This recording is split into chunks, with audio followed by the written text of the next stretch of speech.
No último compromisso oficial de sua viagem a Israel, o presidente Jair Bolsonaro citou o discurso que proferiu na votação do impeachment da ex-presidente Dilma Rousseff, em abril de 2016, quando homenageou o coronel Carlos Alberto Brilhante Ustra, o primeiro militar reconhecido pela justiça brasileira como torturador. Em um encontro nesta terça-feira em Jerusalém com representantes da comunidade brasileira de uma cidade próxima a Tel Aviv, Bolsonaro mencionou o discurso do impeachment sem, no entanto, mencionar o nome de Ustra. Ele lembrou a polêmica causada pela menção ao militar morto em 2015 e disse que, alguns dias depois do discurso, um dono de um instituto de pesquisa, falou que, depois daquele voto meu, não pelo voto, mas pelo que eu falei, eu nunca mais me elegeria sequer vereador na capital do meu estado, o Rio de Janeiro. No ano de 2016, tivemos um fato marcante em nosso país. Uma presidente perdeu seu mandato. E ali, tiveram os deputados alguns segundos para dar um recado e para votar contra ou favorável ao impeachment. Eu votei favorável. As palavras ali proferidas por mim tiveram impacto dentro e fora do Brasil por alguns dias, mas eram palavras que estavam sedimentadas. Em João 8h32, a verdade tinha que ser conhecida, disse o presidente aos representantes da comunidade brasileira. O discurso de Bolsonaro na sessão que autorizou o impeachment de Dilma, em 17 de abril de 2016, causou polêmica e protestos de entidades de defesa dos direitos humanos. Na ocasião, Bolsonaro comparou o impeachment ao golpe militar de 1964. Perderam em 1964, perderam agora em 2016. Pela família e pela inocência das crianças em sala de aula, que o PT nunca teve. Contra o comunismo, pela nossa liberdade. Contra o Foro de São Paulo, pela memória do coronel Carlos Alberto Brilhante Ustra, o pavor de Dilma Rousseff, disse Bolsonaro na ocasião. Durante o regime militar, entre 1970 e 1974, Ustra foi o chefe do DOI-CODE do Exército em São Paulo, órgão de repressão política do governo militar. Ali, sob o comando do coronel, ao menos 50 pessoas foram assassinadas ou desapareceram e outras 500 foram torturadas, segundo a Comissão Nacional da Verdade.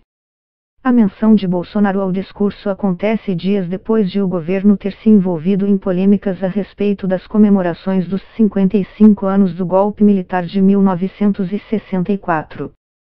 No último dia 25, o presidente havia determinado que o Ministério da Defesa comemorasse o golpe. As comemorações chegaram a ser proibidas pela Justiça após pedido da Defensoria Pública da União, mas a decisão acabou derrubada por uma desembargadora no sábado. No domingo, o Planalto divulgou por um de seus canais de comunicação oficial um número de WhatsApp para o envio de comunicados ao público, um vídeo defendendo o golpe de 1964.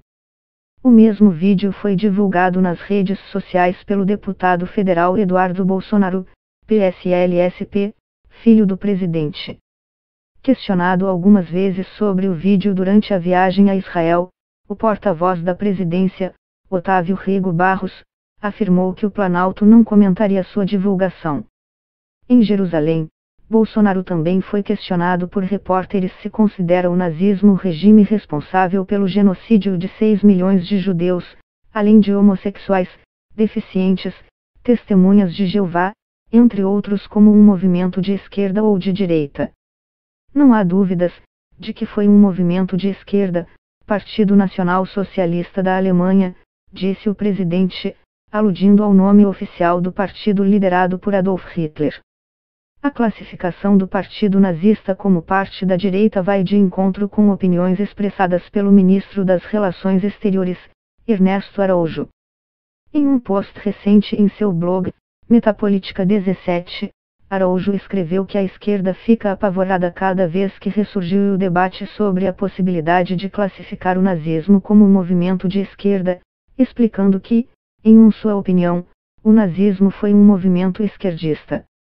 Segundo o porta-voz Rego Barros, A antecipação se deu por motivos logísticos e porque Bolsonaro irá se encontrar na quinta-feira com parlamentares para discutir a reforma da Previdência. O chanceler Ernesto Araújo também foi questionado por repórteres sobre como reagia ao fato de o museu visitado por Bolsonaro considerar o nazismo como um movimento de direita. Perguntado se concordava com a definição dada pelo museu, ele disse que essas definições de esquerda e direita tem que ser visto o que se entende por elas. Nesses últimos dias têm surgido várias publicações, artigos que procuram identificar um pouco isso, estudar um pouco isso sob a perspectiva que eu procurei apontar de ver semelhanças e proximidades entre esses movimentos nazistas da Europa de metade do século XX e movimentos de extrema esquerda, disse o ministro. Eu lancei foi esse debate. Acho que é importante que as pessoas discutam o que é o conteúdo de diferentes movimentos totalitários e ver o que eles têm em comum, disse Araújo, que afirmou que a associação do nazismo com a direita foi usada para denegrir movimentos que são considerados de direita que não têm nada a ver com o nazismo. Questionado se a presença do primeiro-ministro israelense Benjamin Netanyahu na visita de Bolsonaro ao Muro das Lamentações poderia significar o reconhecimento da demanda de Israel sobre a soberania de Jerusalém, Araújo negou e disse que o ato foi um momento puramente religioso.